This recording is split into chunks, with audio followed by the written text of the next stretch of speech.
Hello and welcome to one on and science बच्चों। आज start करने वाले हैं क्लास 9 का चैप्टर नंबर 2 जिसका नाम है is matter around us pure. क्या हमारे आसपास का मैटर प्योर है, ये बात करने वाले हैं। तो आप बोलते हो ना, दूध लेने जाते हो तब कि प्योर दूध देना भैया, कैसा दूध देना, प्योर दूध देना। बट एक्चुअल में रियलिटी ये है बच्चों कि दूध जो होता है वो ऑलरेडी प्योर नहीं होता है। जो आप जिसको प्योर दूध बोलते हो ना, इसमें पानी नहीं मिलाया गया, वो भी प्योर नहीं होता है, वो भी एक मिक्सचर होता है। अभी आप नई नई चीज़ें सीखोगे, आज पता चलेगा साइंस के हिसाब से क्या किसको प्योर बोला जाता है और आपके हिसाब से जो प्योर बोला जाता है वो प्योर है ही नहीं। जैसे पिछले चैप्टर में मैंने क्या बताया आपको, क्या बताया था कि जिसको आप बोलते हो लव, आपकी लाइफ में क्या करता है, बहुत मैटर करता है, बट वो मैटर होता ही नहीं है साइंस के अकॉर्डिंग। ऐसे ही आज आपको पता चलेगा क्या क्या चीज़ है प्योर है, क्या क्या चीज़ है इम्प्योर है। तो देखते हैं, अपने आसपास बहुत सारी चीज़ें प्योर है, बहुत सारी चीज़ें इम्प्योर है, उनके बारे में देखते हैं। तो जो मैटर है वो दो टाइप का हो सकता है, एक प्योर और एक impure. Pure matter, pure substance क्या हो सकते हैं, प्योर सब्सटेंस को भी डिवाइड किया जाए तो प्योर सब्सटेंस हो सकते हैं दो टाइप के। एक होते हैं एलिमेंट्स। अच्छा, आप ये सोच रहे होगे यहाँ पे पहले से इतना सब कुछ कैसे लिखा हुआ है। ये इसलिए लिखा हुआ है बच्चों की क्योंकि ये चैप्टर में ऑलरेडी पढ़ा चुका हूँ। बट क्या हो गया, इसमें एक चक्कर पड़ गया बच्चों हल्का सा, कि मैंने जो वीडियो बनाई थी उनमें वॉइस बिल्कुल क्लियर नहीं थी, तो मुझे वापस रिकॉर्डिंग करनी पड़ रही है। तो इसके लिए मैं आपके क्षमा प्रार्थी हूँ बच्चों, आप मुझे माफ़ कर दीजिए, मुझे माफ़ कर दो मेरे प्यारे बच्चों। ठीक है, तो प्योर सब्सटेंस क्या क्या हो सकते हैं, या तो प्योर सब्सटेंस दो टाइप के हो सकते हैं, या तो वो एलिमेंट होंगे या फिर वो कंपाउंड होंगे। अब एलिमेंट क्या होते हैं, एलिमेंट जैसे कि जो कि सिर्फ और सिर्फ जिसमें एक ना हो के प्योर एक ही एलिमेंट हो वहाँ पे, मतलब कोई एक ही सब्सटेंस। जैसे कॉपर है, कॉपर में सिर्फ क्या है, कॉपर है ना, Cu कॉपर। ठीक है, H2O हो गया, ये कंपाउंड हो गया क्योंकि इसमें हाइड्रोजन भी है और ऑक्सीजन भी है।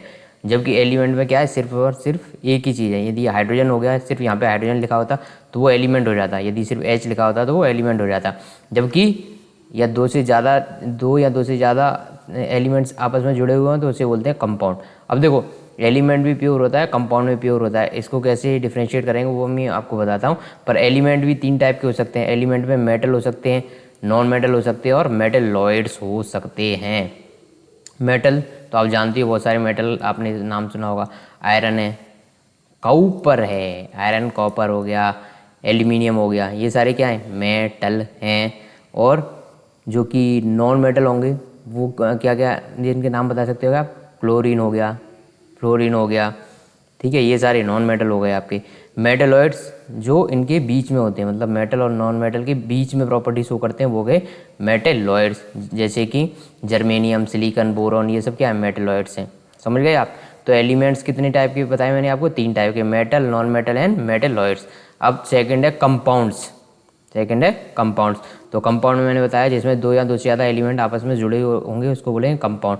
कंपाउंड का मैंने एग्जांपल क्या दिया, H2O दिया था अभी, CO2 भी इसमें दूसरी तरह। अच्छा, अब इनको प्योर क्यों बोल रहे हैं, इस बात पर डिस्कशन करते हैं कि इनको प्योर क्यों बोल रहे हैं, एलिमेंट को और कंपाउंड को, दोनों को ही प्योर क्यों बोल रहे हैं। क्योंकि जैसे कॉपर है, ये कॉपर की सीड है, तो उसमें हर जगह जो एलिमेंट है ना वो कॉपर के ही है, मतलब सारे के सारे कॉपर ही हैं, वहाँ पे कुछ अदर चीज़ नहीं है। Copper copper copper copper copper copper, पूरा सब्सटेंस कॉपर से मिलके बना हुआ है, यानी कि इसमें और दूसरा कुछ मिलावट नहीं है।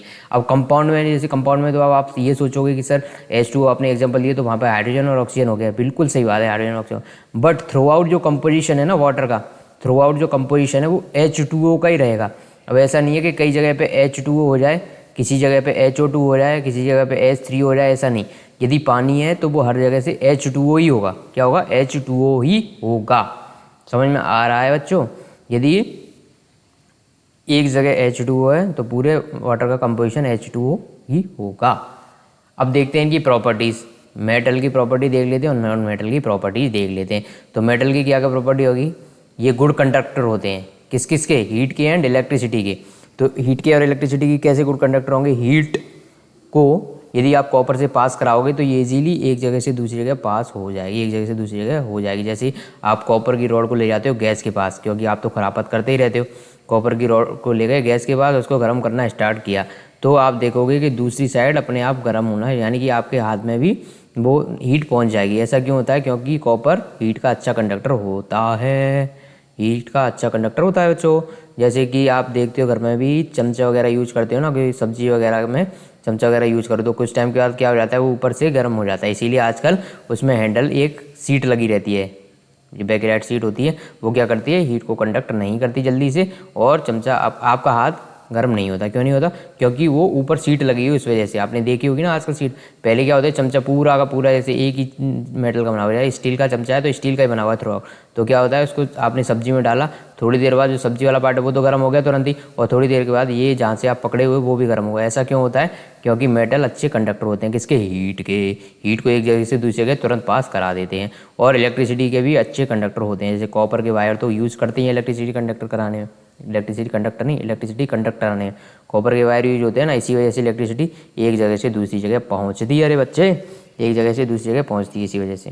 समझ में आया इसमें, एलिमेंट्स समझ में आ गए कि एक जगह से दूसरी जगह इलेक्ट्रिसिटी पहुंचती है किसकी वजह से, एलिमेंट्स की वजह से पहुंच गए। ठीक है, अब दूसरी इसकी प्रॉपर्टीज़ क्या होगी, ये होते हैं मेलिएबल।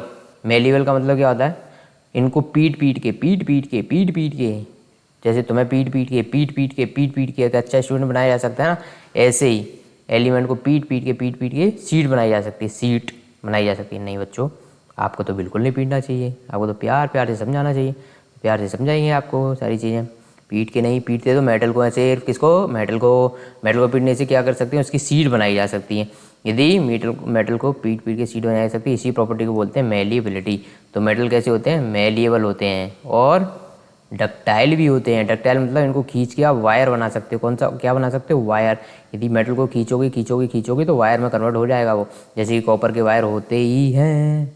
देखते हो ना आप, घरों में लाइट के लिए यूज होते हैं, वो कॉपर के वायर होते हैं। तो कॉपर के वायर ऐसे बनाए जा सकते हैं खींच के। ये प्रॉपर्टीज हो गई मेटल की। क्या होते हैं, अच्छे कंडक्टर होते हैं, मेलिएबल होते हैं, डक्टाइल होते हैं, और सोनोरस होते हैं। क्या होते हैं, सोनोरस। सोनोरस का मतलब क्या है, इनमें यदि आप इनको तेज़ी से हिट करोगे तो इनमें से एक साउंड क्रिएट होगी। जैसे कि स्कूलों में आपने देखा होगा, स्कूलों में क्या होता है, घंटी बजाई जाती है, टन टन टन टन टन। तो ऐसा क्यों होता है, उसकी आवाज़ क्यों आती है घंटी की, वो इसीलिए आती है क्योंकि वो मेटल की बनी हुई है, और मेटल पे आप फोर्स लगाओगे उसको ऐसे, तो क्या हो जाएगा, वहाँ पे साउंड क्रिएट होती है। इसी प्रॉपर्टी को बोलते हैं कि मेटल कैसे होते हैं, सोनोरस होते हैं, सोनोरस। और मेटल चमकदार होते हैं, इनमें चमक होती है। मेटल सर चमकदार, ये चमक होती है इनके अंदर, ये चमक ये दमक, फुल वन महक, सब कुछ मेटल तुम्हीं से है। समझ रहे हो, सब कुछ मेटल से ही है। मतलब मेटल में क्या होती है, चमक होती है, चमकते हैं। कॉपर देखा आपने, चमकता है एकदम। चांदी देखी आपने, एजी, ओजी, लोजी, सुनोजी, एजी, चांदी को बोलते हैं एजी, अर्जेंटीना इसका नाम है। तो एजी चांदी का सिंबल, और ये कैसी होती है, चमकदार। गोल्ड यानी कि ओरम, एयू, गोल्ड भी कैसा होता है, चमकदार। तो इनकी एक प्रॉपर्टी हो गई। तो क्या क्या प्रॉपर्टी पड़ी अपने, ये मेटल होते हैं चमकदार। कैसे होते हैं, चमकदार होते हैं। दूसरी प्रॉपर्टी होती है हीट और इलेक्ट्रिसिटी के अच्छे कंडक्टर होते हैं। थर्ड हो गई मेलिएबल होते हैं, पीट की सीट बनाई जा सकती है। फोर्थ हो गई ये डक्टाइल नहीं, डक्टाइल, DUCTILE, डक्टाइल होते हैं, यानी कि इनको खींच के वायर भी बनाए जा सकते हैं। और सोनोरस होते हैं, यानी कि रिंगिंग साउंड क्रिएट करते हैं यदि इनको हिट किया जाएगा तो। समझ गए। अब नॉन मेटल की प्रॉपर्टी आपको देखनी है तो कुछ नहीं करना, जस्ट इसका अपोजिट कर दो। जैसे ये कि सोनोरस होते हैं, इनको पीटने पर रिंगिंग साउंड क्रिएट होती है, उनसे नहीं होती। ये हीट और इलेक्ट्रिसिटी के अच्छे कंडक्टर होते हैं मेटल, जबकि नॉन मेटल नहीं होते हैं। ठीक है, ये डक्टाइल होते हैं, वो नहीं होते, इनको वो होते हैं डक्टाइल की जगह ब्रिटल होते हैं। क्या होते हैं, ब्रिटल। ब्रिटल कैसे होते हैं, जैसे आपने चौक देखा, चौक का टुकड़ा देखा है कि नहीं, देखा है कि नहीं बच्चे, चौक का टुकड़ा देखा ना, यदि उस पर फोर्स लगाओगे तो क्या हो जाएगा, टूट जाएगा बच्चों। ऐसा नहीं है कि उसको खींच लोगे आप, खींच के लंबा ऐसे हो जाएगा। डक्टाइल ऐसे नहीं, सीट नहीं बना सकती, उसको पीट के सीट नहीं बनाओगे, वो जैसे ही उसको पीटने की कोशिश करोगे वो टुकड़ों में बिखर जाएगा, यानी कि वो डक्टाइल है। तो ऐसे ही नॉन मेटल जो होते हैं क्या होते हैं, डक्टाइल होते हैं। यदि आपने फोर्स लगाया तो वो ब्रिटल नेचर होते हैं, वो बिखर जाएंगे, वो खींचे नहीं जा सकते, उनकी सीट नहीं बनाई जा सकती। समझ गए, ब्रिटल होते हैं वो नेचर में। ये हीट और इलेक्ट्रिसिटी के अच्छे कंडक्टर होते हैं, वो नहीं होते। ये डक्टाइल होते हैं मेटल, वो नहीं होते। ये मेलिएबल होते हैं, जबकि नॉन मेटल मेलिएबल नहीं होते। ये रिंगिंग साउंड क्रिएट करते हैं, वो रिंगिंग साउंड क्रिएट नहीं करते। समझ में आ गया, ये तो प्योर सब्सटेंस की प्रॉपर्टी हो गई। अब देखते हैं, नहीं प्योर सब्सटेंस की नहीं, ये एलिमेंट्स की जो टाइप्स हैं ना उनकी प्रॉपर्टी, मेटल और नॉन मेटल की। और मेटलॉइड की जो प्रॉपर्टी होती है इन दोनों के बीच में होती है। समझ गए।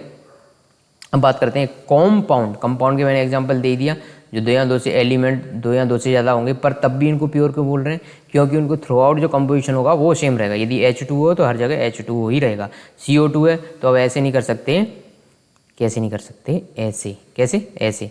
ऐसा नहीं हो सकता कि CO2 एक जगह आपको CO2 मिली, आपके रूम में जो CO2 है वो ऐसे है, यानी कि आपके रूम में जो कार्बन डाइऑक्साइड है वो ऐसे CO2 है, जबकि आपको जो बाहर जो मिले वो गैस वो इस फॉर्म में मिले CO2। ऐसा नहीं हो सकता, ऐसा नहीं होगा, ये कभी भी एग्जिस्ट नहीं करेगा, सिर्फ और सिर्फ इसी फॉर्म में मिलेगी। यानी कि थ्रू आउट जहाँ पे भी आपको ये कंपोजिशन मिलेगा कार्बन डाइऑक्साइड यही रहेगा। समझ रहे हो ना बच्चों, चेंज नहीं हो सकता।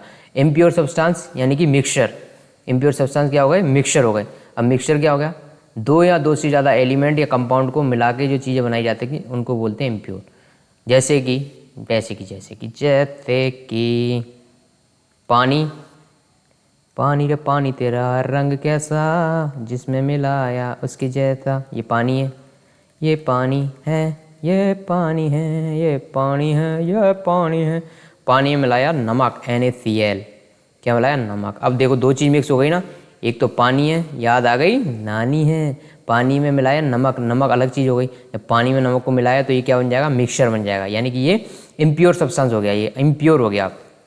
जी आप दूध को प्योर मानते हो ना, दूध प्योर नहीं होता, इसमें वाटर है, क्योंकि वाटर तो होता ही लिक्विड फॉर्म में ना, वो वाटर में अंदर कई सारे प्रोटीन्स फैट्स ये सब मिले हुए रहते हैं बच्चों, प्रोटीन फैट्स ये सब मिले हुए रहते हैं, तो ये इम्प्योर होता है, ये प्योर नहीं होता है बच्चों। आप दूध लेके जाओगे ना पूरा इसमें पानी नहीं भी मिलाया हुआ है तो भी वो प्योर नहीं है, वो ऑलरेडी एक इम्प्योर सब्सटेंस है, वो मिक्सचर है किसी ना किसी चीज़ का। अब देखो मिक्सचर भी दो टाइप के हो सकते हैं, एक होमोजीनियस एक हेट्रोजीनियस। एक होमोजेनियस एक हेट्रोजेनियस। अब होमोजीनियस मिक्सचर जैसे अभी मैंने बताया था ना नमक पानी का मिक्सचर जो होमोजीनियस होता है। कैसे होमोजीनियस होता है? देखो वाटर है, वाटर मिला है नमक, अब इसको घोल दिया। अब देखो यहाँ से वाटर ले लो, इस बॉटम से इस जगह से पानी ले लो, या इस जगह से पानी ले लो, या इस जगह से कहीं से भी इस गिलास से आप पानी ले लो, उसका कंपोजिशन मतलब कंपोजिशन तो नहीं बोल सकते बट जो मिक्स हुआ है ना NaCl, यदि आप इस पानी को टेस्ट करोगे नीचे से बॉटम से उठा के तो उसका टेस्ट और ऊपर से जो टेस्ट लोगे वो उसका टेस्ट वो सेम ही होगा। क्यों होगा? क्योंकि जो NaCl है ना यूनिफॉर्मली इसमें मिक्स हो गया, यूनिफॉर्मली हर जगह उसका डिस्ट्रीब्यूशन सेम है, तो इसको बोलते हैं होमोजीनियस मिक्सचर। दूसरा, इसी मिक्सचर को मैं हेट्रोजीनियस भी बना सकता हूँ, इसी को सेम को, बस आपको एक काम करना है, नमक इसमें डालना है, बहुत सारा नमक डाल दो और वो नमक को नीचे सेटल होने दो, नीचे ऐसे जमा हो जाएगा। यदि आपको उसको मिक्स नहीं करोगे, यदि घोलोगे नहीं उसको, तो वो नीचे डिपॉजिट हो जाएगा, तो यहाँ पे ये जमा रहेगा। अब इसको बोलेंगे हेट्रोजीनियस मिक्सर। क्यों बोलेंगे हेट्रोजीनियस? क्योंकि ऊपर का जो पानी है ना बच्चों, वहाँ पे नमक मिक्स ही नहीं हुआ और नीचे नमक ऐसे ही पड़ा हुआ है, तो नीचे जो पानी है उसका स्वाद अलग होगा, ऊपर वाले का अलग होगा। समझ रहे हो? जब तक आप उसको चम्मच से मिक्स नहीं कर देते तब तक, चम्मच से मिक्स कर दिया तो होमोजीनियस से डिस्ट्रीब्यूट हो गया, तो उसको होमोजीनियस। तो देखो मैंने एक ही मिक्सचर को होमोजीनियस बना दिया और हेट्रोजीनियस भी बना दिया। जैसे दूसरा एग्जाम्पल, पानी में मिलाई ये पानी, ये पानी रे पानी रे पानी, इसमें मिलाई चीनी। पर आप एक चीज़ याद रखना बच्चों, NCERT कभी भी आपसे क्वेश्चन पूछ ले कि NaCl का मिक्सचर कैसा होता है, तो आपको हमेशा आंसर देना है होमोजीनियस ही होता है। वो आपको हमेशा ये नहीं बताएंगे कि नमक को मिक्स किया गया है कि नहीं किया गया, चम्मच से उसको मिलाया है कि नहीं मिलाया, वो आपको कुछ नहीं सोचना। आपको NaCl का मिक्सचर दे दिया, इसका मतलब NaCl इसमें पूरी तरह से मिक्स कर दिया गया है। समझ गए हो? समझ रहे हो ना? आप मेरी तरह एग्जाम्पल देके मत आ जाना, नहीं तो फंस जाओगे। हेट्रोजीनियस का एग्जाम्पल मैं अलग से दूंगा आपको, मैं तो जस्ट समझाने के लिए बता रहा हूँ अभी बच्चों। पानी है, पानी भरा हुआ है, अब आज मैंने इसमें मिला दी चीनी, शुगर, और शुगर को घोल दिया इसमें। अब शुगर पूरे पानी में एक जैसी डिस्ट्रीब्यूट हो जाएगी, सारी जगह शुगर का कंपोजिशन सेम होगा, इसी को बोल देंगे होमोजीनियस मिक्सचर। हेट्रोजीनियस मिक्सचर का एक एग्जाम्पल देता हूँ, जैसे सैंड पड़ी हुई है, ये सैंड ऐसी थोड़ी होती, पार्टिकल्स में होती है सैंड में मिला दी चीनी, आपका मन हुआ मैं तो सैंड चीनी खाऊंगा। सैंडविच की जगह आपने क्या बता दिया, बना दिया सैंड शुगर सैंड खाऊंगा मैं आज नाश्ते में, मम्मी मेरे लिए शुगर सैंड लगा दो। समझ रहे हो? आप बाहर से सैंड भर के ले आए गली से, और गली बॉय बन के, और सैंड में मिला ली चीनी और इसको खाने का प्रयास कर रहे हो। तो सैंड में यदि शुगर मिला दी तो वो कैसा मिक्सचर हो गया? हेट्रोजीनियस, क्योंकि इसमें सैंड है और शुगर है, और दोनों कैसे हैं? होमोजीनियसली डिस्ट्रीब्यूट नहीं है। एक सैंड पड़ी हुई है और ऊपर से आपने चीनी डाल दी उसमें, ऊपर ऐसे, यहाँ पे ऊपर ऐसे चीनी डली हुई, तो नीचे सैंड ऊपर। अब ऐसा नहीं है कि नीचे वाली सैंड है उसको उठाओगे तो वहाँ पे चीनी का स्वाद आएगा, क्योंकि आपने ऊपर से चीनी डाली अलग से, बस। समझ रहे हो? हेट्रोजीनियस हो गया, यानी कि थ्रू आउट इसका जो टेस्ट है वो सेम नहीं रहेगा। अब देखते हैं definition, what is pure substance. आप रात में सो गए थे, सुबह पापा जी का मूड खराब हो गया आपके का, उन्होंने सोचा कि ये बच्चा मेरा पढ़ता नहीं है, इसको ज़रा समझाना पड़ेगा, पीट के इसको तो सुधारना पड़ेगा। उन्होंने सोचा कि पीट के, यानी कि आप मेलीवल हो गया, आपकी सीट बनाना चाह रहे थे कि पापा? नहीं, बिल्कुल नहीं। आप डक्टाइल हो गया, आपको खींच के डक्टाइल तार बनाना यानी कि आपके वायर बनाना चाह रहे थे? नहीं, बिल्कुल नहीं। वो तो आपको पीट पीट के सिर्फ सुधारना चाह रहे थे। तो उन्होंने सुबह ही जगते, आप जगे नहीं उससे पहले पूछा, बेटा बता प्योर सब्सटेंस की डेफिनेशन क्या होता है। तो आपने पढ़ा था अननोन एंड साइंस से, तो आपने जगते ही आंसर दे दिया। यदि आप अननोन एंड साइंस से नहीं पढ़े होते बच्चे, कहीं और से पढ़ के आते तो आपको वो याद नहीं रहती डेफिनेशन, बट आपने पढ़ा था अननोन एंड साइंस से, तो आपने जगते ही बोल दिया व्हाट इज प्योर सब्सटेंस। पापा ने पूछा व्हाट इज प्योर सब्सटेंस, आपने बोल दिया which is made up of only one kind of particle is known as pure substance, जो कि एक ही टाइप के पार्टिकल से मिलकर बने होते हैं, उनको प्योर सब्सटेंस बोलते हैं। आपने ये आंसर दे दिया। पापा हो गए इम्प्रेस, आपको तुरंत दिलाई साइकिल और कहा बेटा अच्छा कर दिया तूने मेरा नाम रोशन। सुबह जगते नींदों में जो आंसर दे दे वो तो मुझे लग रहा है नॉन एंड साइंस ही पढ़ के आया पापा जी ने। पापा जी भी फैन हो गए नॉन एंड साइंस के। अगले दिन से आए, नीट के लिए एडमिशन करा के चले गए कि नीट के लिए सर आप ही पढ़ाओगे इन्हें। कौन पढ़ाओगे? आप ही पढ़ाओगे अब तो इनको। तो मैंने कहा ठीक है, आप जैसी अनुमति दिया अंकल जी वैसे ही पढ़ा देंगे, क्योंकि मैं नीट के लिए ही पढ़ाता हूँ, आपको पता ही होगा, पिछले लेक्चर में बताया। प्योर सब्सटेंस क्या होता है, चलो छोड़ो से। Pure substance is what is made up of only one kind of particle is known as pure substance, जो कि एक ही टाइप की पार्टिकल से मिलकर बने हो उनको प्योर सब्सटेंस बोलते हैं। जैसे कि अच्छा अच्छा अच्छा अच्छा अच्छा अच्छा अच्छा नाइट्रोजन, नाइट्रोजन क्या है, इसमें नाइट्रोजन एन है ना सिर्फ, वाटर H2O है ना सिर्फ, H2O के पार्टिकल हर जगह हर जगह हर जगह हर जगह, ऑक्सीजन ऑक्सीजन ऑक्सीजन ऑक्सीजन हर जगह oxygen, carbon carbon carbon carbon carbon carbon carbon carbon carbon हर जगह कार्बन, मतलब एक ही टाइप के पार्टिकल से जो चीज़ें मिलकर बनी होती हैं उनको बोलते हैं प्योर सब्सटेंस। तो प्योर सब्सटेंस की क्या क्या प्रॉपर्टीज होंगी, यानी कि क्या क्या कैरेक्टरिस्टिक्स होंगी उनकी? होमोजीनियस इन नेचर, नेचर में होमोजीनियस होंगे। क्यों होंगे?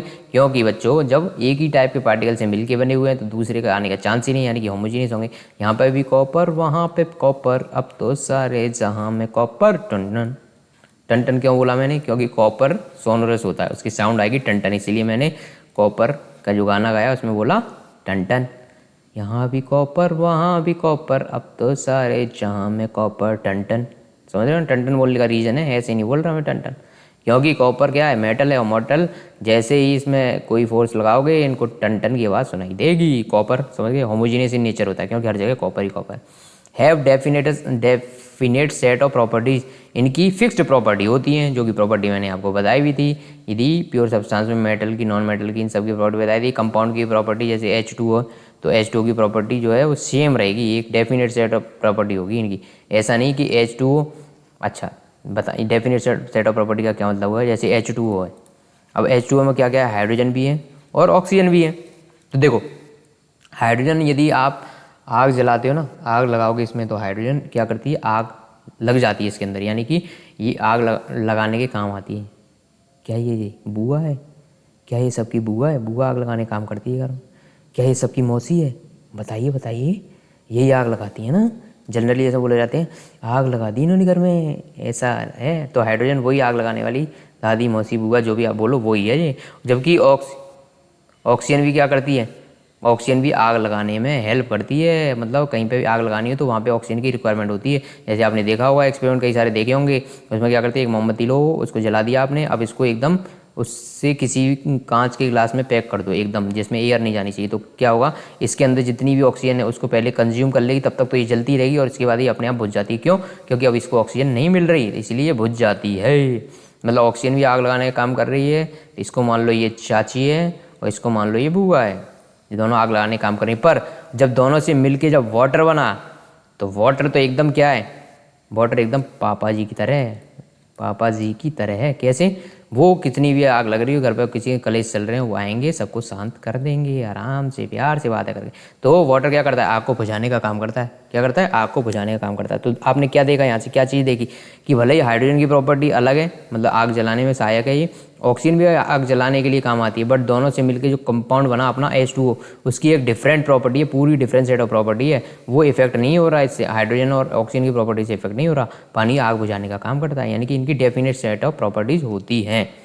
अब इनको थर्ड प्रॉपर्टी क्या है प्योर सब्सटेंस की, can not be separated into other kind of matter by physical process.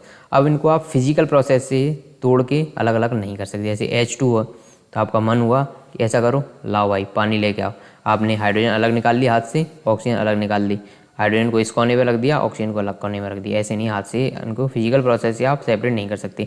इनके लिए केमिकल प्रोसेस की जरूरत पड़ती है। हाइड्रोजन को, H2O को भी H2 और ऑक्सीजन में तोड़ा जा सकता है, बट इलेक्ट्रोलाइसिस एक प्रोसेस होता है केमिकल प्रोसेस, उसके द्वारा, ना कि ऐसे नहीं हाथ से मन हुआ आपका हाथ से H2 निकाल के अलग कर दिया, ऑक्सीजन निकाल के अलग कर दिया, नहीं होगा ऐसा।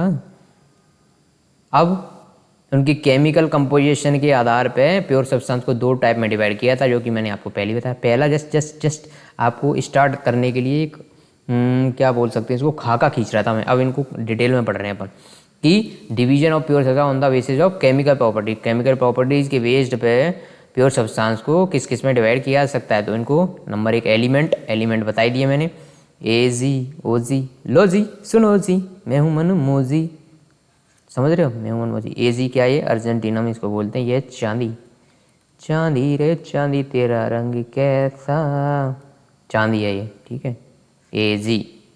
अब ए यू, ये क्या है, गोल्ड, सोना सोना करते हैं तुम सोने पे क्यों मरते हैं, क्या होता है सोने का, सोने की ढेरी लगाने के लिए बहुत पैसा चाहिए, तो आगे वाली लाइन नहीं गाते। एल्यूमिनियम, कौन सा मीनियम, एल्यूमिनियम, ये भी metal. Iron, Fe iron, iron, ये सब क्या एलिमेंट्स हो गए। कंपाउंड, आप ये एग्जांपल दिए थे, H2O, दो या दो से ज़्यादा एलिमेंट्स मिलकर CO2, ये कंपाउंड, इसमें भी कार्बन भी ऑक्सीजन। पर इनको प्योर क्यों बोल रहे हैं, मैंने अभी आपको पहले एक्सप्लेन कर दिया कि थ्रू आउट इनका कंपोजिशन CO2 ही रहेगा। एलिमेंट्स के बारे में थोड़ी और बात करते हैं।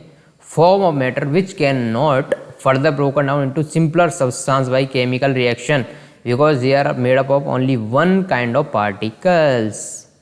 Water is an element but it is a pure substance.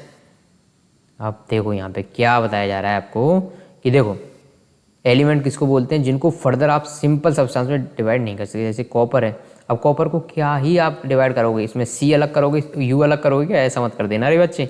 Copper मतलब इसको रिप्रेजेंट करने का तरीका होता है, ये सी यू होता है, वो ऐसा नहीं है कि सी अलग कर दो यू अलग कर दो, कार्बन अलग कर दो यूरेनियम अलग कर दो, ना कार्बन यूरेनियम में डिवाइड कर दो, इसको ऐसा मत कर देना गलती से। कॉपर मतलब कॉपर है, वो एलिमेंट है, समझ रहे हो, कॉपर एलिमेंट है, इसको आप डिवाइड नहीं कर सकते, ठीक है, सिंपलर सब्सटेंस में डिवाइड नहीं किया जा सकता। हाइड्रोजन है, अब इसको क्या डिवाइड करोगे, हाइड्रोजन है बस। एल्यूमिनियम इसको क्या डिवाइड करोगे, एल्यूमिनियम को नहीं कर सकते ना, इनको और सिंपल सब्सटेंस में डिवाइड नहीं किया जा सकता, ये तो एलिमेंट हो गया। बट यहाँ पे देखो प्योर सब्सटेंस की बात करें तो एलिमेंट भी प्योर होते हैं, कंपाउंड भी प्योर होते हैं। जैसे यहाँ पे एग्जांपल दिया है H2O का, H2O क्या है, ये कंपाउंड है, और कंपाउंड भी प्योर सब्सटेंस होते हैं, ये एलिमेंट नहीं है। एलिमेंट क्यों नहीं है ये, क्योंकि इसमें हाइड्रोजन भी है और ऑक्सीजन भी है, यानी कि दो अलग अलग एलिमेंट्स हैं, इसमें दो एलिमेंट्स हैं, बट ये कंपाउंड है और इस कंपाउंड को प्योर सब्सटेंस बोलते हैं। प्योर सब्सटेंस दोनों आते हैं। अब क्लासिफिकेशन ऑफ एलिमेंट को क्लासिफिकेशन कैसे किया जा सकता है, on the basis of their properties. All elements can you divided into 3 groups, 3 group में एलिमेंट्स को डिवाइड किया जा सकता है, एक मेटल, एक नॉन मेटल, एक मेटलॉइड्स, इन 3 ग्रुप में इसको डिवाइड किया जा सकता है। तो सबसे पहले प्रॉपर्टीज ऑफ मेटल्स, मेटल की प्रॉपर्टी देखते हैं। मेटल क्या होते हैं, मेलिबल होते हैं, थिन शीट्स फॉर्मेशन, यानी कि मेलिबल होते हैं, इनसे थिन शीट बनाई जा सकती है मेटल से, समझ रहे हो। इनके एग्जांपल क्या है, Ag, Au, कॉपर, यानी कि सिल्वर, ये सिल्वर चांदी हो गई, ये औरम गोल्ड हो गया, ये कॉपर हो गया। इनको पीट के सीट बनाई जा सकती हैं। डक्टाइल होते हैं, यानी कि इनके वायर बनाए जा सकते हैं। ये कंडक्टर किसके होते हैं, हीट एंड इलेक्ट्रिसिटी। कंडक्टर नाम सुनते ही बोल दो नहीं, ये किसके कंडक्टर होते हैं, ये बस के कंडक्टर होते हैं। बस के कंडक्टर नहीं होते, ये हीट और इलेक्ट्रिसिटी के कंडक्टर होते हैं, ठीक है। कंडक्टर का काम क्या होता है, वो एक जगह से दूसरी जगह चीज़ों को ले जाए। तो कंडक्टर देखो बस में भी क्या काम करता है, बस को एक जगह से दूसरी जगह ले जाता है नहीं सर, ड्राइवर ले जाता है वो तो पैसे तो ले जाता है तुम्हारे पैसे तो ले जाता है ना बच्चों, तो कंडक्टर हो गया ना, वो क्या मीडियम का काम करता है कंडक्टर, एक जगह से दूसरी जगह चीज़ों को ले जाने का। Ag, Au ये हो गए। सोनोरस होते हैं, इनको पीटने पर रिंगिंग साउंड क्रिएट होती है। लस्ट्रस होते हैं, यानी कि चमक, ये चमक, ये दमक, ये फुलवन में महक, सब कुछ मेटल तुम्ही से है। तो signing in the sunlight feel, समझ रहे हो, शाइनिंग होती है इनके अंदर, क्या होती है, shining. Property of non metal, बस उनकी उल्टा करनी है मेटल की, मेटल को उल्टा कर दो, मेटल को उल्टा कर दो तो नॉन मेटल की प्रॉपर्टी हो जाएगी। वो क्या होते हैं, डक्टाइल होते हैं, उनको पीट के सीट बनाए जा सकते हैं, जबकि ये होते हैं ब्रिटल, यदि इनको पीट दिया तो ये टुकड़ों में बिखर जाएंगे, टुकड़ों में बिखर जाएंगे, पर इनको खींच के सीट नहीं बना सकते, खींच के वायर नहीं बना सकते, समझ रहे हो। नॉन लस्ट्रस, यानी कि इनमें चमक नहीं होती है, नो चमक नो दमक, नॉट डक्टाइल भी नहीं होती, इनको खींच के वायर भी नहीं बना सकते। Bad conductor of heat electricity, heat और इलेक्ट्रिसिटी के अच्छे कंडक्टर नहीं होते हैं, हीट और इलेक्ट्रिसिटी इनके अंदर से पास नहीं होती है इजीली। नॉट सोनोरस, यानी इनसे पीटने पर रिंगिंग साउंड क्रिएट नहीं होती है। इनके example hydrogen, carbon, nitrogen, oxygen, ये सब किसके एग्जाम्पल हैं? नॉन मेटल के। मेटलॉइड की प्रॉपर्टी मेटल और नॉन मेटल के बीच की होती है, जितना लिखना है आपको। एग्जाम्पल है बोरॉन, सिलिकॉन, जर्मेनियम, आर्सेनिक, ये सब एग्जाम्पल हो गए। अब बात करते हैं कंपाउंड की। अभी तक किसकी बात करी? एलिमेंट की। अब बात करें कंपाउंड्स की। सब्सटेंस मेड अप ऑफ 2 और मोर एलिमेंट, ऐसे सब्सटेंस जो 2 या 2 से ज़्यादा एलिमेंट से मिलके बने होते हैं उनको बोलते हैं कंपाउंड। एग्जाम्पल ये रहे CO2, H2O। सर बार बार आप वही एग्जाम्पल दे रहे हो, तो अब मैं क्या करूं? ज़्यादातर NCERT में इन्हीं को रिपीट किया गया, बट अपन जब एग्जाम्पल देखेंगे, इसके क्वेश्चन आंसर देखेंगे, तो मैं आपको बहुत सारे एग्जाम्पल दे दूंगा इनके, समझ रहे हो? तो सब्सटेंस मेड अप ऑफ 2 और मोर एलिमेंट, 2 या 2 से ज़्यादा एलिमेंट से मिलकर जो सब्सटेंस बना होता है उसको बोलते हैं कंपाउंड। कंपाउंड नहीं, कंपाउंड बोलते हैं उनको। क्या बोलते हैं? कंपाउंड। एग्जाम्पल आपने देख ही लिए। कंपाउंड की क्या प्रॉपर्टी होती है? Elements combined in fixed proportion. अब देखते हैं इसकी, ये क्या बोलना चाह रहा है? फिक्स्ड प्रोपोर्शन का मतलब समझ रहे हो ना? H2O ले लिया अपन, एग्जाम्पल वही लेंगे। अब H2O हमेशा कहीं पे भी H2 होगा तो उसका प्रोपोर्शन फिक्स रहेगा, मतलब उसमें 2 हाइड्रोजन के एलिमेंट होंगे और 1 ऑक्सीजन का होगा। कहीं भी दुनिया में कहीं भी चले जाओ तो वाटर में H2O में हाइड्रोजन 2 रहेंगे, 1 ऑक्सीजन रहेगा, यानी वाटर में हमेशा 2 हाइड्रोजन 1 ऑक्सीजन, यानी कि ये कंपाउंड यानी ये फिक्स प्रोपोर्शन में ही कंबाइंड होंगे। समझ गए? अब देखो, elements of compound can be separated by chemical method. अब जो ये एलिमेंट यानी ये कंपाउंड है, इनको सिर्फ केमिकल मेथड से सेपरेट कर सकते हो, हाथ से सेपरेट नहीं कर सकते।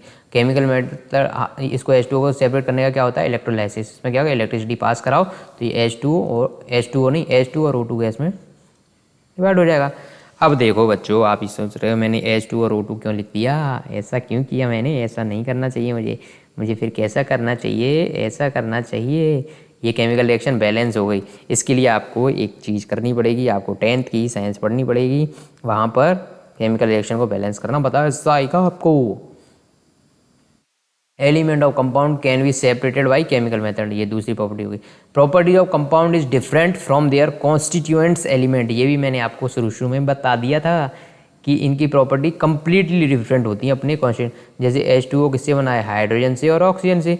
और हाइड्रोजन ऑक्सीजन की दोनों की प्रॉपर्टी तो ये होती है कि ये फ्लेमेबल होते हैं, इनमें आग लग सकती है, जबकि H2O आग बुझाने का काम करता है। अरे बच्चा, यानी कि इनकी जो प्रॉपर्टी है वो कम्प्लीटली डिफरेंट है। किससे? उन कॉन्स्टिट्यूएंट से जिनसे मिलकर ये बना हुआ है। समझ रहे हो ना बच्चों? देखो एग्जाम्पल देता हूँ नया मस्त वाला। H2O है, इसमें हाइड्रोजन को मान लो ये पापा जी हैं, ऑक्सीजन को मान लो मम्मी जी हैं, ठीक है। अब हाइड्रोजन यानी पापा जी को ज़्यादा गुस्सा आता है, ज़्यादा गुस्सा आता है, और ऑक्सीजन यानी कि मम्मी जी को थोड़ा कम गुस्सा आता है। तो अब बच्चा ये हुआ, H2O बच्चा हो गया, इनका दोनों का बच्चा हो गया। अब इसकी प्रॉपर्टी कम्प्लीटली डिफरेंट होगी, ना तो इसको ज़्यादा गुस्सा आता है ना कम, इनको मीडियम गुस्सा आता है जी, मीडियम। इनकी प्रॉपर्टी कम्प्लीटली डिफरेंट है, समझ रहे हो? यानी ऐसा नहीं है कि इनके मम्मी पापा के हिसाब से इनकी प्रॉपर्टी। हाइड्रोजन फ्लेमेबल था, ऑक्सीजन फ्लेमेबल था, यानी कि फ्लेमेबल नहीं था तो मतलब आग जलाने में हेल्प तो करता है, ऑक्सीजन आग जलाने में हेल्प करता है, जबकि ऑक्सीजन तो डायरेक्टली फ्लेमेबल है, इसमें आग लगाओगे तो आग लग जाएगी, जबकि H2O आग बुझाने का काम कर रहे हैं। यही मैं बताना चाह रहा हूँ कि H2O जब बना तो उसको फ़र्क नहीं पड़ता कि हाइड्रोजन क्या करता है, ऑक्सीजन क्या करता है, वो अपना अलग ही काम करेगा। अब बात करते हैं मिक्सचर की। अभी तक अपन ने पढ़ा प्योर सब्सटेंस, प्योर सब्सटेंस में क्या क्या चीज़ आती है? एलिमेंट आते हैं और कंपाउंड आते हैं। एलिमेंट में क्या क्या आते हैं? Metal, non metal and metalloids. Compound में मैंने बता ही दिया, आपको एग्जांपल दे ही दिया, 2 या 2 से ज़्यादा एलिमेंट से मिलकर जो बना होता है उसे बोलते हैं कंपाउंड। अब बात करते हैं इम्प्योर सब्सटेंस की। कैसे प्योर सब्सटेंस की? इम्प्योर सब्सटेंस की। इम्प्योर मतलब जो या 2 से ज़्यादा या तो एलिमेंट्स होंगे इसमें, या 2 से ज़्यादा कंपाउंड होंगे इसमें, या फिर एलिमेंट और कंपाउंड का भी मिक्सचर हो सकता है, मतलब कुछ ना कुछ मिक्स होगा उसमें, समझ रहे हो? तो ये इम्प्योर सब्सटेंस में मिक्सचर की बात करते हैं। सब्सटेंस विच हैज़ मोर और 2 और मोर एलिमेंट्स और compound which are not chemically combined. ये बात मैंने देखो H2O या CO2 था ना, अब H2O में हाइड्रोजन और ऑक्सीजन केमिकली कंबाइंड थे एक दूसरे से, तभी तो इन्होंने ये कंपाउंड बनाया था H2O, जो कि 2:1 में हमेशा फिक्स प्रोपोर्शन में रह रहा था। जबकि मिक्सचर में क्या होता है, वो केमिकली कंपाउंड नहीं होते, बस इनको एक दूसरे के पास ला के रख दिया गया है, बस।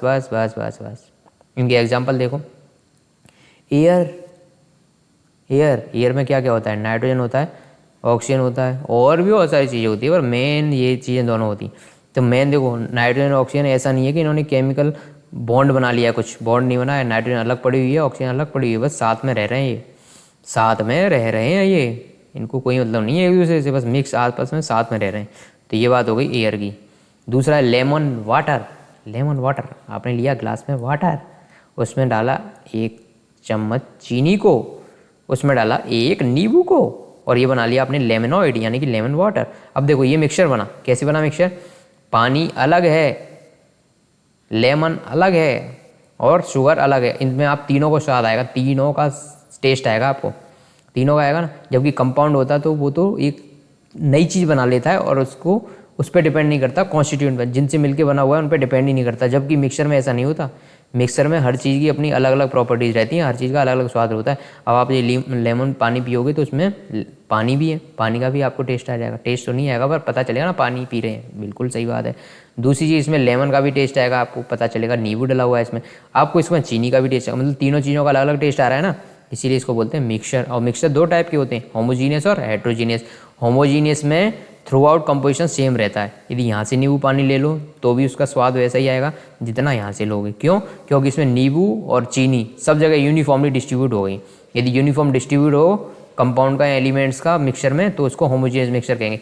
जबकि हेट्रोजीनियस मिक्सचर कब कहेंगे? जब मिक्सचर में डिस्ट्रीब्यूशन यूनिफॉर्म ना हो, यानी कि किसी जगह पे एक सब्सटेंस ज़्यादा है, किसी जगह पे कम है। तो इसीलिए ऐसा कोई आप मिक्सचर बना लो जिसमें क्या एक जगह से यदि उसको लेते हो तो स्वाद अलग आता है, टेस्ट अलग आता है, दूसरी जगह से टेस्ट अलग, तीसरी जगह टेस्ट अलग, फोर्थ जगह टेस्ट अलग, तो वो हेट्रोजेनियस मिक्सचर हो जाएगा। समझ रहे? हेट्रोजेनियस मिक्सचर, होमोजेनियस तो देख लिया, हेट्रोजेनियस देखते हो। In which substance can be distinguished from one another, जिसमें सब्सटेंस एक को आप दूसरे से सेपरेट कर सकते हो, इनमें एक सेपरेट बाउंड्री दिखेगी, क्लियर कट बाउंड्री दिखेगी। जैसे कि ये एग्जाम्पल, ये पानी है, ये पानी है रे बच्चे, इसमें आपने डाल दी मिट्टी, सैंड डाल दी, सैंड बाहर से सैंड डाल दी, क्या डाल दी? सैंड। अब सैंड क्या है, यहाँ पे नीचे जाके जमा हो जाएगी, ये सैंड जमा हो गई। अब देखो यहाँ पे एकदम सेपरेशन, बाउंड्री ऑफ सेपरेशन दिख रही ना, ये पानी दिख रहा है और इनके बीच में एक बाउंड्री दिख रही है क्लियर कट, कि नीचे सैंड है ऊपर पानी है, और इनके बीच में एक बाउंड्री है, मतलब क्लियर कट विजिबल है कि नीचे सैंड ऊपर पानी। इनको आप डिस्टिंग्विश कर सकते हो मतलब एक दूसरे से, कि नीचे सैंड है ऊपर पानी है। यदि होमोजेनियस मिक्सर होता है ये थ्रू आउट इसमें सेमली डिस्ट्रीब्यूट हो जाता, फिर आप डिस्टिंग्विश नहीं कर पाते, एक से दूसरे को डिस्टिंग्विश नहीं कर पाते, बता नहीं पाते कि कौन सा कहाँ पर है, एकदम यूनिफॉर्मली डिस्ट्रीब्यूट हो जाता है यदि होमोजेनियस मिक्सर होता। अब ये हेट्रोजेनियस मिक्सर है तो आपको क्लियर पता चल जाएगा ये सैंड है और ये पानी है, ठीक है। जैसे कि मिट्टी और पानी को मैंने एग्जांपल दिया, मिट्टी और चीनी को मिक्स कर दिया, वो भी हेट्रोजेनियस मिक्सर है, क्लियर कट बाउंड्री दिख जाएगी। अब देखते हैं बच्चों सॉल्यूशन क्या होता है। सर सॉल्यूशन यही होता है कि आपने जो क्वेश्चन कराए और इनका सॉल्यूशन भी दे दिया, वो सॉल्यूशन होता है क्या? अरे ना बच्चे, वो सॉल्यूशन की बात नहीं कर रहे अपन, दूसरा सॉल्यूशन है होमोजेनियस मिक्सचर ऑफ 2 और more substance is known as solution. 2 या 2 से सब्सटेंस, 2 या 2 से ज़्यादा सब्सटेंस का जो मिक्सचर होता है उनको बोलते हैं सॉल्यूशन। ना उनको सॉल्यूशन नहीं बोलते, एक वर्ड तो मिस हो गया, क्या? होमोजीनियस। 2 या 2 से ज़्यादा सब्सटेंस का मिक्सचर तो होना चाहिए, और कैसा? होमोजीनियस मिक्सचर होना चाहिए। जैसे नींबू पानी जो था ना वो बिल्कुल सॉल्यूशन है। क्यों सॉल्यूशन है? क्योंकि उसमें नींबू का, चीनी का, पाटर का, सब का बदला लेगा रे तेरा नींबू पानी। ऐसा नहीं, अब आप नया डायलॉग क्रिएट करो, नींबू का, पानी का, चीनी का, सब का स्वाद देगा रे तेरा नींबू पानी। समझ रहे हो? इन तीनों का स्वाद मिलेगा आपको, इन तीनों का स्वाद मिलेगा आपको होमोजेनियस मिक्सचर में। होमोजेनियस मिक्सचर होगा और 2 या 2 से ज़्यादा 2 से मोर सब्सटेंस से मिलकर बना हुआ, इसको सॉल्यूशन बोलते हैं। लेमनेड, शरबत, एयर, कोल्ड ड्रिंक्स, ये सब होमोजेनियस मिक्सचर है। सॉल्यूशन किससे मिलके बना होता है? एक होता है इसमें सॉल्यूट और एक होता है सॉल्वेंट। सॉल्वेंट क्या होता है? जो ज़्यादा अमाउंट में प्रेजेंट होता है वो जनरली वो होता है सॉल्वेंट, जो ज़्यादा अमाउंट में प्रेजेंट होता है वो होता है सॉल्वेंट। जैसे आप चीनी और पानी मिला रहे हो तो पानी ज़्यादा अमाउंट में प्रेजेंट है ना, वाटर, और चीनी उसमें जाके मिक्स हो रही है, शुगर उसमें जाके मिक्स हो रही है, तो यहाँ पे शुगर तो हो गया क्या? शुगर तो हो गया सॉल्यूट। जो चीज़ कम अमाउंट में प्रेजेंट है और जो दूसरी चीज़ में जाके मिक्स हो रही है उसको बोलते हैं सॉल्यूट। और जिसमें मिक्स हो रही है, जिसमें जाके मिक्स हो रही है उसको बोलते हैं वाटर। यानी कि वाटर में जाके चीनी मिक्स हो रही है ना, तो वाटर तो हो गया यहाँ पे, और वाटर तो हो गया सॉल्वेंट, और सॉल्यूट क्या हो गया, सॉल्यूट क्या हो गया रे बच्चे, सॉल्यूट हो गया अपना चीनी या नमक जो भी मिला रहे हो आप, तो सॉल्यूट ये हो गया और सॉल्वेंट वो हो गया। तो ये और वो से मिलके ये और ये सब मिल गया, बन गया। अब सॉल्यूशन भी दो टाइप का हो सकता है, कॉन्सेंट्रेट और डाइल्यूट। कॉन्सेंट्रेट और डाइल्यूट कोई एकदम 100% नहीं बता सकता क्या कॉन्सेंट्रेट क्या डाइल्यूट, ये डिपेंड करता है किस पे, किस पे, इस पे, किस पे, इस पे, मतलब ये डिपेंड करता है एक दूसरे के कंपैरिजन पे, यानी इनका रेफरेंस सेट होता है कंपैरिजन से। यानी कि एग्जांपल देता हूँ, ये था पानी, ये पानी था, इसमें आपने मिला दी चीनी, मिला दी चीनी, मिला दी 50 ग्राम, 50 ग्राम चीनी मिला दी, और यहाँ पर ये पानी था, इसमें आपने मिला दी 100 ग्राम चीनी। अब देखो ये पानी भी सेम होना चाहिए, तो दोनों में अलग अलग हो गया। माना कि ये जितना ये गिलास भरा हुआ ना उतना ही भरा हुआ है, इसको मानो ऊपर वाला हटा दो। दोनों में क्या है देखो, इसमें 50 ग्राम चीनी मिलाई, इसमें 100 ग्राम चीनी मिलाई, तो बताओ कौन सा सॉल्यूशन ज़्यादा कॉन्सेंट्रेट है। जिसमें सॉल्यूट की अमाउंट ज़्यादा होती है ना, जिसमें अमाउंट ऑफ सॉल्यूट ज़्यादा होगी वो ज़्यादा कॉन्सेंट्रेट होगा, यानी कि वो ज़्यादा कॉन्सेंट्रेट नहीं, वो कॉन्सेंट्रेट होगा। जबकि जिसमें कम अमाउंट ऑफ सॉल्यूट प्रेजेंट है वो लेस कॉन्सेंट्रेट होगा, जिसको बोलते हैं डाइल्यूट सॉल्यूशन। समझ रहे हो। अब देखो दो तरीके हो सकते हैं इसके, इनको बनाने के, या तो सॉल्वेंट का अमाउंट सेम ले लो और उसमें सॉल्यूट अलग अलग अमाउंट में डाल दो। जैसे कि आपने पानी, ये गिलास है, ये भी गिलास है, इसमें भी इतना पानी लिया, इसमें भी इतना पानी लिया, बट इसमें मिला दी 50 ग्राम चीनी, इसमें मिला दी 100 ग्राम चीनी, तो 100 ग्राम चीनी वाला जो पानी है वो कॉन्सेंट्रेट हो गया, जबकि 50 ग्राम वाला डाइल्यूट हो गया। अब दूसरा काम ये करते हैं, ये दोनों गिलास में अब आप क्या करना चाह रहे हो कि इसमें 50 ग्राम चीनी मिलाना चाह रहे हो और इसमें भी 50 ग्राम चीनी मिलाना चाह रहे हो, दोनों में 50 ग्राम, पर इसमें पानी भरा यहाँ तक, दूसरे में पानी भरा यहाँ तक, दूसरे में पानी भरा यहाँ तक। अब देखो दोनों में सॉल्यूट तो सेम है, 50-50 ग्राम चीनी, बट सॉल्वेंट अलग अलग है। तो जिसमें सॉल्वेंट ज़्यादा है और सॉल्यूट कम है तो वो क्या हो गया, ये डाइल्यूट सॉल्यूशन हो गया, ये डाइल्यूट सॉल्यूशन हो गया। जबकि ये कैसा हो गया, कॉन्सेंट्रेट हो गया। तो ये डिपेंड करता है कि सॉल्यूट की अमाउंट कितनी है सॉल्यूशन में, रेफरेंस से देखना पड़ेगा। कॉन्सेंट्रेशन निकालने का एक तरीका भी है, वो भी मैं आपको बताऊँगा। अब बात करते हैं अलॉय की। मिक्सर की तो बात कर ली अपन ने, मिक्सर की बात कर ली, अब अलॉय की बात करते हैं। मिक्सर अलॉय क्या होता है, ये अलॉय भी एक तरह का मिक्सर है, पर क्या इसमें डिफरेंट है देखते हैं। मिक्सचर ऑफ 2 और मोर मेटल, 2 या 2 से ज़्यादा मेटल हो, या फिर एक मेटल हो एक नॉन मेटल हो, इनसे मिलके जो चीज़ बनी हुई है उसको बोलते हैं अलॉय। और इनको कैसे सेपरेट किया जा सकता है, फिजिकल मेथड के द्वारा सेपरेट किया जा सकता है। ये क्या शो करता है, properties of their constituents and can have variable composition. ये क्या करेगा, अपने कॉन्स्टिट्यूएंट की प्रॉपर्टीज शो करेगा। समझ रहे हो ना। मिक्सचर में तो यही होता है ना, मिक्सचर में तो यही होता है ना, वो अपने कॉन्स्टिट्यूएंट की प्रॉपर्टी शो करते ही है। जबकि कंपाउंड में ऐसा नहीं होता, कॉन्स्टिट्यूएंट की प्रॉपर्टी अलग होती है और जो फाइनल प्रोडक्ट बनता है उसकी प्रॉपर्टी अलग होती है। तो अच्छी बात है। तो ये क्या हो गया, अलॉय में क्या होता है, 2 या 2 से ज़्यादा मेटल होंगे या तो, या फिर एक मेटल एक नॉन मेटल होगा। इनको फिजिकल प्रोसेस के द्वारा सेपरेट किया जा सकता है और ये अपने कॉन्स्टिट्यूएंट की प्रॉपर्टी शो करते हैं। और इनमें कंपोजिशन हो सकता है, वेरिएबल कंपोजिशन हो सकता है। वेरिएबल कंपोजिशन का मतलब ब्रास है, ब्रास किससे मिलकर बना है, 30% जिंक के और 70% कॉपर से। ब्रॉन्ज किससे मिला है, कॉपर से, टिन से, एसएन, सोल्डर पीवी एसएन से। ये सब क्या है, अलॉय है, अलॉय है ना। और एक आयरन कार्बन, ये भी एक अलॉय होता है, स्टील जिसको बोलते हैं। अब इनकी प्रॉपर्टी देखते हैं, सॉल्यूशन क्या होता है, सस्पेंशन क्या होता है, कॉलॉइड क्या होता है, इनकी प्रॉपर्टी देख लेते हैं। तो सबसे पहले देखते हैं प्रॉपर्टीज़ में टाइप।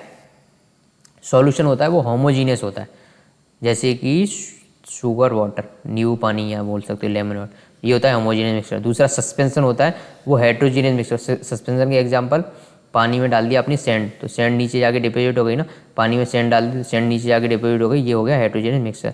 कोलोइडल, अब देखो जो आपका मिल्क है ना, मिल्क है ना, मिल्क, वो होता है कोलोइडल होता है, वो कोलोइडल होता है। ये क्या होता है, देखो आप इसको देखोगे ना, दूध को आप देख रहे हो, मिल्क को आप देखोगे तो आपको ये होमोजीनियस मिक्सचर लगेगा, होमोजीनियस मिक्सचर लगेगा, क्योंकि इसमें आपको नो सेपरेशन बाउंड्री दिख रही है, कोई भी सेपरेशन बाउंड्री नहीं दिख रही। ऐसा थोड़ी है कि पानी आपको अलग दिख रहा है, प्रोटीन और फैट अलग अलग दिखेंगे, नहीं दिखेंगे ना।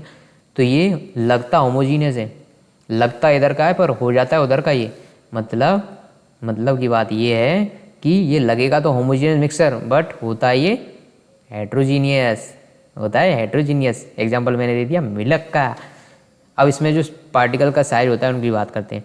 जो सॉल्यूशन में पार्टिकल का साइज होता है 1 नैनोमीटर से कम होता है। 1 नैनोमीटर मतलब समझ रहे हो 10⁻⁹ मीटर, 10⁻⁹ मीटर हो गया 1 नैनोमीटर। तो सॉल्यूशन में पार्टिकल साइज 10⁻⁹ मीटर से कम होता है, जबकि सस्पेंशन में ग्रेटर देन 100 नैनोमीटर होता है, यानी कि 100 नैनोमीटर से भी ज़्यादा होता है इसमें साइज। 100 × 10⁻⁹ यानी कि 10⁻⁷ इससे ज़्यादा होता है। 100 नैनोमीटर से ज़्यादा होता है सस्पेंशन में। इसीलिए जब आप जैसे कि सैंड डाल रहे हो, किस में, सैंड डाल रहे हो पानी में, तो सैंड अलग दिख रही है और पानी अलग दिख रहा है, और इसमें पार्टिकल का साइज 100 नैनोमीटर से ज़्यादा होता है सस्पेंशन। जबकि कोलोइडल में क्या होता है, 1 नैनोमीटर से और 100 नैनोमीटर के बीच में पार्टिकल साइज होता है। इसीलिए तो लगता तो ये होमोजीनियस है, ऐसा लगता है कि डिस्ट्रीब्यूशन सब जगह सेम है, बट होमोजीनियस नहीं होता है, हेट्रोजीनियस होता है। अब देखो टिंडल इफेक्ट की बात करते हैं। तो जो सॉल्यूशन होता है वो टिंडल इफेक्ट शो नहीं करता, जबकि सस्पेंशन शो करता है और कोलोइडल भी शो करता है। और ये टिंडल इफेक्ट क्या होता है इसके बारे में बाद में बात करते हैं, बट अभी आप ये देखो सॉल्यूशन टिंडल इफेक्ट शो नहीं करता, जबकि वो दोनों करते हैं। स्टेबिलिटी की बात करते हैं, तो ये सॉल्यूशन होता है स्टेबल। स्टेबल का मतलब ऐसा है कि आपने ये पानी ले लिया, ये ले लिया पानी, इसमें मिलाया नींबू, इसमें मिलाई चीनी, ये नींबू पानी बन गया। अब ऐसा नहीं होगा कि कुछ टाइम के बाद नींबू इसमें नीचे आके जमा हो जाएगा और चीनी भी नीचे आके जमा हो जाएगी। एक बार जो मिक्स हो गया वो वैसा ही रहेगा, हमेशा स्टेबल रहेगा वो हमेशा, समझ, इसलिए स्टेबल होते हैं सॉल्यूशन, जबकि सस्पेंशन अनस्टेबल होते हैं। जैसे कि सैंड आपने डाल दी पानी में, तो पहले तो नीचे जाके जमा हो गई, पर आपने इसको तेज़ी से चम्मच से हिला दिया, तो चम्मच से हिला दोगे तो क्या हो जाएगा, ये डिस्ट्रीब्यूट तो हो जाएगी एक बार के लिए, बट जैसे ही आप इसको थोड़ी देर के लिए छोड़ोगे वापस नीचे आके जमा होने लग जाएगी सैंड, तो ये अनस्टेबल होता है सस्पेंशन। कोलोइडल भी स्टेबल होते हैं बच्चों, कोलोइडल तो स्टेबल होते हैं। ऐसा नहीं है कि आपने दूध निकाला और थोड़ी टाइम के बाद दूध में नीचे प्रोटीन और फैट जमा होना स्टार्ट हो गई, नहीं, दूध हमेशा वैसा का वैसा ही रहेगा, तो ये भी स्टेबल होते हैं। फिल्ट्रेशन देखते हैं इनका। सॉल्यूशन को फिल्टर प्रोसेस के द्वारा सेपरेट किया जा सकता है क्या, नहीं नहीं नहीं नहीं नहीं। नींबू पानी को ऐसा थोड़ी है आप छलनी से छान दोगे तो नींबू अलग चीनी अलग, ऐसा थोड़ी। आप बोलोगे नहीं सर ऐसा तो हो जाता है, नींबू के वो रेसे वो अलग हो जाते हैं। अरे नींबू के रेसे अलग हो जाते हैं, तब भी नींबू का टेस्ट तो आता है। लेमन जो जूस था वो तो उसमें मिक्स हो गया ना, समझ रहे हो। इसको फिल्ट्रेशन प्रोसेस से अलग नहीं कर सकते। सस्पेंशन को कर सकते हैं, छन्नी से छान दो तो सैंड अलग हो जाएगी और पानी अलग हो जाएगा। कोलोइडल को नहीं कर सकते। ऐसा नहीं है कि आपने छन्नी से छाना दूध को प्रोटीन अलग हो गई और आपका ये अलग हो जाएगी प्रोटीन, ऐसा नहीं होता। प्रोटीन फैट अलग नहीं हो सकती है, छन्नी छान दो किसी चीज़ छान लो, यानी कि इनको भी फिल्ट्रेशन प्रोसेस सेपरेट नहीं कर सकते। नेक्स्ट अलॉय हो गए थे, अरे अरे अरे अरे अरे अरे। अब कोलोइडल की थोड़ी सी बात करते हैं। Mixture in which particle of substance are distributed evenly throughout solution. Mixture में भी क्या होते हैं, जो पार्टिकल्स होते हैं वो यूनिफॉर्मली डिस्ट्रीब्यूट होते हैं, यूनिफॉर्मली डिस्ट्रीब्यूट नहीं, थ्रू आउट डिस्ट्रीब्यूशन रहता है उनका। Particle of colloid are larger than solution but smaller than suspension, ये तो अपन ने देखा ही था। 1 नैनोमीटर से 100 नैनोमीटर के बीच में पार्टिकल साइज रहता है, जबकि सस्पेंशन में 100 नैनोमीटर से ज़्यादा रहता है और सॉल्यूशन में 1 नैनोमीटर से भी कम रहता है। देखते हैं, जैसे सॉल्यूशन में जो चीज़ को अपन मिक्स कर रहे थे, यानी कि जो कम अमाउंट में प्रेजेंट थी उसको बोलते थे सॉल्यूट, और जो ज़्यादा अमाउंट में प्रेजेंट थी उसको बोलते हैं सॉल्यूशन। सॉल्यूशन नहीं, सॉल्वेंट। सॉल्वेंट सॉल्यूशन तो दोनों का मिक्सचर होता है, solute plus solvent equal to solution, दोनों का मिक्सचर होता है। सॉल्यूट प्लस सॉल्वेंट को बोलते हैं सॉल्यूशन। अब समझ में आया आपको। देखो इसमें टर्म थोड़ी डिफरेंट है। जैसे वहाँ पे जो सॉल्यूट था ना, वहाँ सॉल्यूशन में जिसको सॉल्यूट बोलते थे ना, अब इसको डिस्पर्ज फेज बोलेंगे। सॉल्यूट तो सॉल्यूशन के लिए टर्म हो गई, जबकि कोलोइडल के लिए उसी को बोलते हैं डिस्पर्ज्ड फेज। कैसी फेज, डिस्पर्ज्ड फेज। सॉल्यूशन की बात करते हैं, सॉल्यूशन। कन्फ्यूजन ही कन्फ्यूजन है, सॉल्यूशन कुछ पता नहीं, सॉल्यूशन भी मिला तो भैया कोलोइडल क्या है पता नहीं। सॉल्यूशन नहीं, सॉल्वेंट। सॉल्वेंट वहाँ पे क्या था, जो ज़्यादा अमाउंट में प्रेजेंट था, यानी कि जिसमें सॉल्यूट को आप मिक्स कर रहे हो, वही तो सॉल्वेंट था। अब यहाँ पे देखो सॉल्वेंट को बोलते हैं डिस्पर्जन मीडियम। डिस्पर्जन मीडियम, तो वहाँ पे जो सॉल्यूट था उसको तो आप रिप्लेस कर दो डिस्पर्स्ड फेज से, यानी कि जो फेज डिस्पर्ज हो रही है उसको बोलते हैं, वो सॉल्यूट को रिप्लेस कर दो, जबकि सॉल्वेंट को रिप्लेस कर दो यहाँ पे डिस्पर्जन मीडियम से। तो ये दोनों सेम काम कर रहे हैं। अब देखो ये डिफरेंट टाइप के आपको कॉलोइडल सॉल्यूशन दिए गए हैं, इनको आप ढंग से पढ़ लो, याद भी करने हैं, जैसे कि डिस्पर्स फेज और डिस्पर्जन मीडियम। अब बात करते हैं, चलो एक दो एग्जांपल दे देता हूँ। डिस्पर्जन मीडियम मतलब जो ज़्यादा अमाउंट में प्रेजेंट है, यानी कि ये एक तरह से क्या हो गया, सॉल्वेंट, ये हो गया solvent, dispersion medium. Disperse phase जो कम अमाउंट में प्रेजेंट है, यानी कि ये हो गया सॉल्यूट, यदि अपन सॉल्यूशन के पॉइंट ऑफ व्यू से बात करें।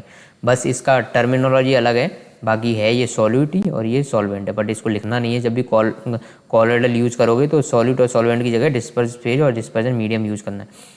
अब डिस्पर्जन मीडियम है गैस, यदि डिस्पर्जन मीडियम गैस है यानी ज़्यादा अमाउंट में गैस प्रेजेंट है, और गैस में किसको मिक्स किया गया है, लिक्विड, तो गैस में लिक्विड को मिक्स किया जाता है, तो उस वाले कॉलोइड को बोलते हैं एरोसोल। कौन सा सोल, एरोसोल। इसमें क्या आता है, फॉग। फॉग में क्या होता है, गैस होती है, यानी कि गैस ही है ना, जितनी एनवायरमेंटल गैस है उसमें क्या प्रेजेंट है, वाटर ड्रॉपलेट्स प्रेजेंट है, तो इसको बोलते हैं फॉग, ये एरोसोल हो गया। ऐसे क्लाउड में गैस में और लिक्विड मिक्स होता है, मिस्ट में भी यही होता है, समझ गए।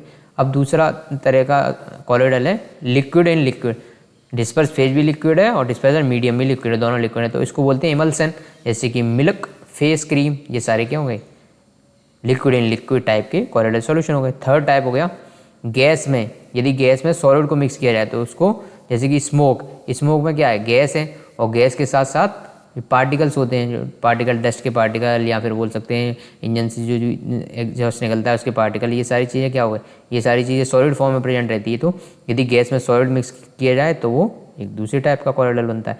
ऐसे यदि लिक्विड में गैस को मिक्स कर दो, लिक्विड था, ज़्यादा अमाउंट में लिक्विड है बट उसमें गैस भी प्रेजेंट है, तो फॉर्म बनाएगा, जैसे कि शेविंग क्रीम। तो ये ऐसे करके ये सारी चीज़ें आपको पढ़ने हैं, इनके नेम भी दिए गए हैं यहाँ पे और उनके एग्जाम्पल भी दिए गए हैं।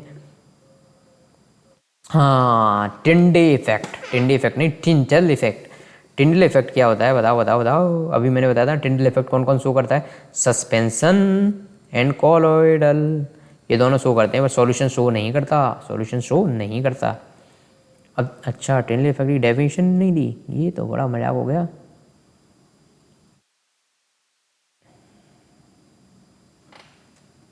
अच्छा मैं बता देता हूँ, चलो नहीं देखोगे। तो टिंडल इफेक्ट क्या होता है, टिंडल इफेक्ट ये होता है बच्चों, scattering of light by the particles of either colloid solution और सस्पेंशन। क्या होता है, मैं आपको एकदम शुद्ध देसी लैंग्वेज में समझा देता हूँ इसको, कि जैसे सस्पेंशन है, इसमें पार्टिकल साइज 100 नैनोमीटर से ज़्यादा होता है, और कॉलोइडल में कितना होता है, 1 नैनोमीटर से 100 नैनोमीटर। तो इनके थ्रू आप लाइट पास कराओगे ना, तो इनके पार्टिकल साइज ज़्यादा है, का मतलब समझ रहे हो आप, ज़्यादा है का मतलब ये हो गया कि इनके पार्टिकल साइज इतने हैं कि जैसे लाइट पास कराओगे तो लाइट को ये स्कैटर कर देंगे, यानी कि बिखेर देंगे, इधर से उधर बिखेर देंगे, ऐसे करके लाइट को स्कैटर कर देंगे। और स्कैटर करने की वजह से लाइट का जो पाथ है ना वो विजिबल हो जाएगा अपने को, तो लाइट का पाथ विजिबल दिखेगा आपको। तो इसका मतलब ये हुआ है, यदि आप कॉलोइडल से लाइट पास कराते हो तो अंदर भी लाइट दिखेगी, मतलब बीच में भी ऐसे ग्लास में ये कॉलोइडल भरा हुआ है, अब इसमें आपने लाइट डाली तो लाइट का पाथ अंदर विजिबल दिखेगा, ठीक है, लाइट का पाथ दिखेगा। ऐसे ही यदि आपने सस्पेंशन से लाइट पास कराई तो उसका पाथ भी अंदर दिखेगा ग्लास में, जबकि सॉल्यूशन से आप लाइट पास कराने की कोशिश करोगे ना तो लाइट का पाथ विजिबल नहीं होगा, क्योंकि उसका पार्टिकल साइज बहुत कम है ना, 1 नैनोमीटर से भी कम है, तो ये लाइट को स्कैटर नहीं कर पाएंगे। लाइट जैसी आएगी और सीधी की सीधी निकल जाएगी, क्योंकि पार्टिकल साइज बहुत कम है। मुझसे टकरा गए बाद मुद्दत के वो, और पहले की जैसी लाइट छा गई, ठीक है, ऐसा नहीं कर पाएंगे ये, समझ रहे हो ना, पहले की जैसी लाइट नहीं छा पाएंगे, इसीलिए सीधे के सीधे निकलने देंगे। यहाँ से गई और सीधी लाइट निकल जाएगी, आपको अंदर दिखेगा ही नहीं कि लाइट इससे पास हो भी रही है कि नहीं, क्योंकि उसका पाथ विजिबल नहीं होगा। ओके, एग्जाम्पल तो देख ही लिया आपने, मैंने पहले ही बताया था, जैसे लाइट बीम इसमें क्या होगी, विजिबल नहीं होती, किसमें, सॉल्यूशन में, जबकि इन दोनों में विजिबल होती है। एग्जाम्पल इसका वाटर हो गया, न्यू पानी भी देख लो, वो भी तो सॉल्यूशन होता है। मिल्क कॉलोइडल, तो मिल्क के थ्रू यदि लाइट पास कराओगे तो मिल्क में लाइट दिखेगी, क्योंकि वो कॉलोइडल सॉल्यूशन है और लाइट को स्कैटर करता है। जैसे सस्पेंशन के एग्जांपल, फ्लोर एंड मिल्क, मतलब आपने आटा मिक्स कर दिया किसमें, दूध में आटा मिला दोगे तो सस्पेंशन बनेगा, और उसमें भी लाइट का पथ विजिबल होगा। अब बात करते हैं मिक्सचर वर्सेस कंपाउंड की, दोनों में क्या डिफरेंस है अरे बच्चे, एलिमेंट और compound just mix together to form mixture. इसमें क्या हो रहा है, इसमें एलिमेंट या फिर कंपाउंड दोनों को, या तो दो एलिमेंट या फिर दो कंपाउंड या फिर एक कंपाउंड एक एलिमेंट या फिर दो कंपाउंड, ऐसा भी हो सकता है। ये सारी चीज़ें मिक्स करी, इनमें दो ज़रूरी नहीं है, दो से ज़्यादा भी हो सकती हैं, दो एलिमेंट हो एक कंपाउंड हो, तीन एलिमेंट हो, तो जितनी ज़्यादा चीज़ें वो मिक्स हो।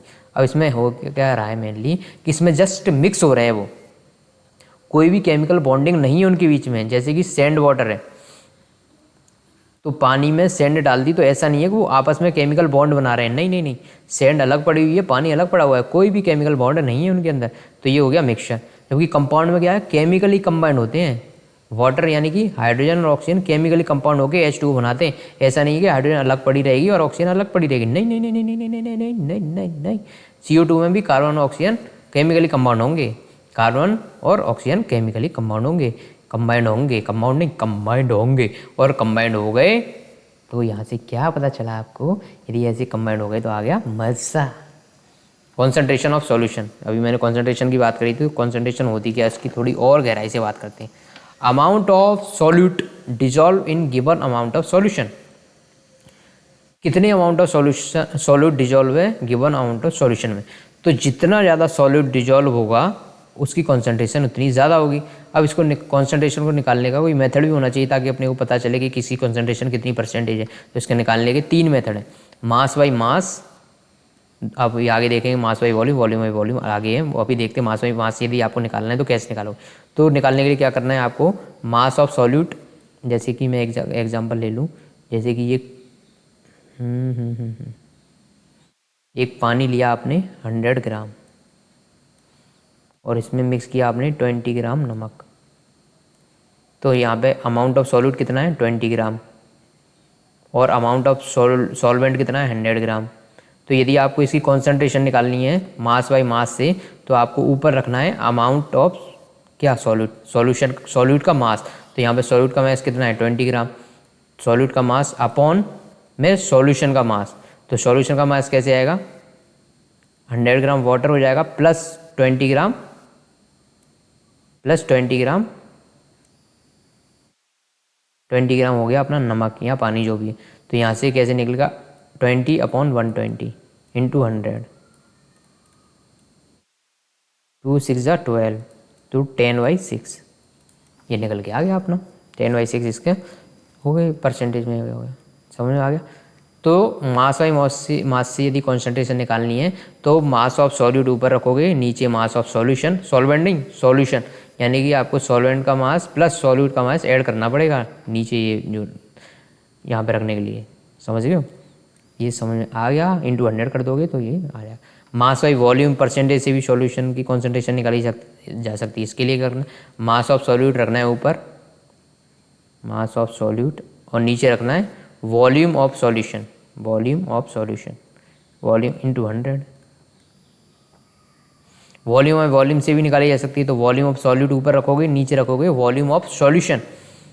एग्जांपल फिर दे देता हूँ, ये पानी है रे, इसमें इंक मिला दी आपने, इंक मिला दी, क्या मिला दी, इनक इनक इनक इनक मिला दी, इनक इंक मिला दी, स्याही मिला दी, स्याही।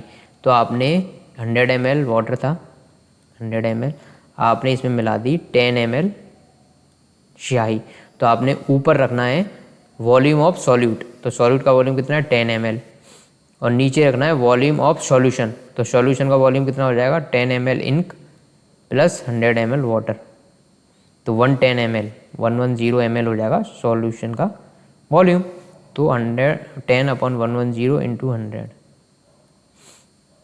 यहाँ से यदि आप निकालोगे इसको तो ये आ जाएगा, कितना आ जाएगा 100/11, इतना परसेंटेज इसका कॉन्सेंट्रेशन हो जाएगी। अब देखते हैं सैचुरेटेड सॉल्यूशन क्या होता है और अनसैचुरेटेड सॉल्यूशन क्या होते हैं।